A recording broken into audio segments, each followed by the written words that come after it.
وفاة معلم خلال أداء عمله داخل مدرسة في المنيا إثر أزمة قلبية مفاجئة. خبر حزين وموجع أي حد يسمعه.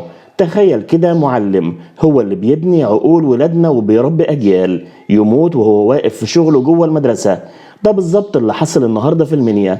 خبر هز كل الناس. الأستاذ محمد عبد النبي عبد الوهاب كبير معلم الدراسات الاجتماعية في مدرسة صندفة الثانوية كان بيأدي واجبه زي كل يوم، وفجأة وبدون سابق إنذار جات له أزمة قلبية مفاجئة وسقط مغشي عليه.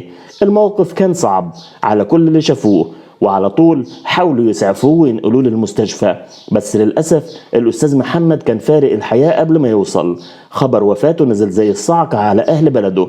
القرية كلها حزنت عليه لأنه كان مش مجرد معلم، لا كان أستاذ الأجيال، راجل محترم الكل بيشهد بأخلاقه الطيبة وتفانيه في عمله. كان بيحب شغله جدا ومخلص لرسالته في تعليم ولادنا. دلوقتي جثمانه موجود في مشرحة المستشفى، والنيابة العامة بدأت تحقيقات عشان تعرف كل تفاصيل اللي حصل، لكن المؤكد ان الأستاذ محمد مات وهو بيعمل اللي بيحبه، بيقدم علم وبيقدم قدوة لأجيال كتير. وفاة المعلم وهو في قلب مدرسته دي رسالة لكل واحد فينا، بتفكرنا ان الحياة قصيرة وان العمر ممكن ينتهي في اي لحظة.